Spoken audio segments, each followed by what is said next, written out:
जय श्री राम। बहुत स्वागत है आपका आपके अपने YouTube चैनल मानस ज्योतिष ज्ञान में। मैं हूं आपके साथ आचार्य राज मिश्रा।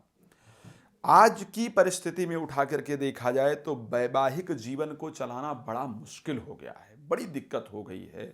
शादी होती है, कई बार महीने, 2 महीने, 4 महीने, साल भर, यहाँ तक देखा जाए कि 5-5 साल चलने के बाद, 10-10 साल चलने के बाद, 15-15 साल चलने के बाद भी जो है वो तलाक हो रहा है। आपस में रिश्ते ढंग से नहीं निर्वाह हो पा रहे हैं। तो अगर इन परिस्थितियों को मैं उठा करके देखूं तो मुझे लगता है कहीं ना कहीं जो ईगो है, जो अहंकार है, वो इन चीजों को तोड़ रहा है। बहुत बार ऐसा तक देखने को मिलता है कि पति पत्नी के कारण रिश्ते नहीं टूट रहे हैं, बल्कि दोनों परिवार का जो ईगो है या एक किसी परिवार का जो ईगो है वो नुकसान पहुंचा रहा है और उसके कारण रिश्ते टूट रहे हैं। कई बार ऐसा देखा जाता है कि लड़की घर में आई और घर के जो परिवार वाले हैं वो उसको बहुत सारी चीज़ें भरते हैं, ऐसा है, वैसा है, ये है, वो है, तो ऐसे कंडीशन में परेशान हो जाती है और रिश्ते टूट जाते हैं। या लड़की को उसके जो फ्रेंड सर्कल के लोग हैं या उसके जो पेरेंट्स हैं वो एक सही गाइडेंस नहीं देते हैं, जिस कारण से घर के रिश्ते टूट जाते हैं। तो मुझे लगता है कि समाज में कुछ ऐसा करने की ज़रूरत है जिससे कि तलाक इत्यादि की जो नौबत है वो ना आए। तलाक होता है तो ऐसा नहीं है कि लड़का लड़की सिर्फ उसके लिए पीड़ित होते हैं, लड़का लड़की परेशान होते हैं। मैंने कई बार देखा है तलाक होने पर एक दूसरे के माँ बाप को बीमारियां लग जाती हैं, रोग लग जाते हैं, परेशान हो जाते हैं। तो बड़ा पीड़ादायक होता है कि भाई इस प्रकार की परिस्थिति समाज में क्यों पैदा होती है। अच्छा, क्या हम इसको पहले से जान सकते हैं या इसका समाधान क्या हो सकता है? देखिए, अगर जन्म कुंडली का 7th हाउस या लड़के के शुक्र से 7वां घर या नवांश कुंडली का 7th हाउस या लड़की से बृहस्पति का 7वां घर, इन जगहों पर यदि पापक ग्रह जाकर के विराजमान हो जाएं। पापक ग्रह कौन से हैं? सूर्य, मंगल, राहु, केतु, शनि इत्यादि जैसे ग्रह जाकर के विराजमान हो जाएं तो ये शादी को पूरी तरह से तोड़ने के लिए तैयारी बनाते हैं। अब किसी की इस प्रकार ग्रह बैठे हुए हैं वो शादी ही ना करिए तो पॉसिबल नहीं है। इसका कोई ना कोई तो ऐसा समाधान हमें बीच का जरूर निकालना पड़ेगा जिससे कि इनका भी वैवाहिक जीवन बहुत बेहतरीन तरीके से चल पाए।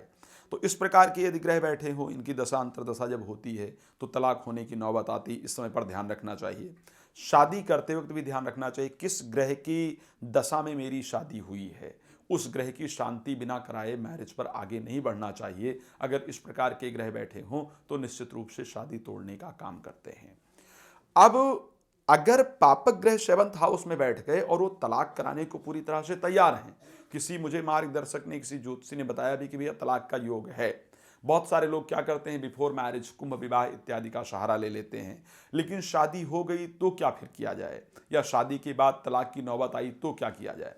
अगर 7वें घर में पापक ग्रह बैठा है और शादी टूटने को बता रहा है तो जिस व्यक्ति से या जिस लड़की या लड़के से आपकी शादी हुई है, आफ्टर मैरिज 1.25 महीने के अंदर या जब भी आपको पता चलता है, रीमैरिज दोबारा उन्हीं से जरूर कर लेनी चाहिए। प्रावधान होता है छोटा सा, आप लोग मंदिर इत्यादि जा करके दोबारा शादी कर लेते हैं, तो रीमैरिज दोबारा कर लेनी चाहिए, जिससे उस ग्रह का जो प्रभाव होता है शादी तोड़ने का वो दूर हो जाता है और वैवाहिक जीवन निरंतर चलता रहता है। तो अगर रीमैरिज उसी लड़की या लड़के से कर लेते हैं हम, तो वो जो एक संयोग दिख रहा था शादी टूटने का, वो संयोग आपका खत्म हो जाता है और आपका वैवाहिक जीवन बहुत सुखमय तरीके से दोबारा चलता रहता है।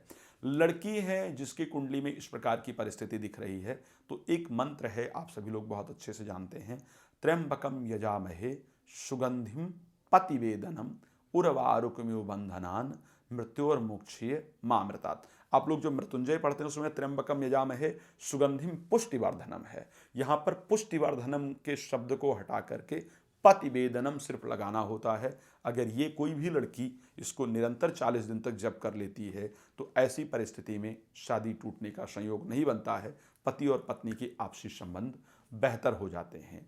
एक लड़की की कुंडली में अगर मैरिज टूटने का योग है, गौरी शंकर रुद्राक्ष प्रॉपर सिद्धिकरण इत्यादि कराने के बाद, जागृत कराने के बाद अगर लड़की धारण करती है तो उसके शादी टूटने का संयोग खत्म हो जाता है।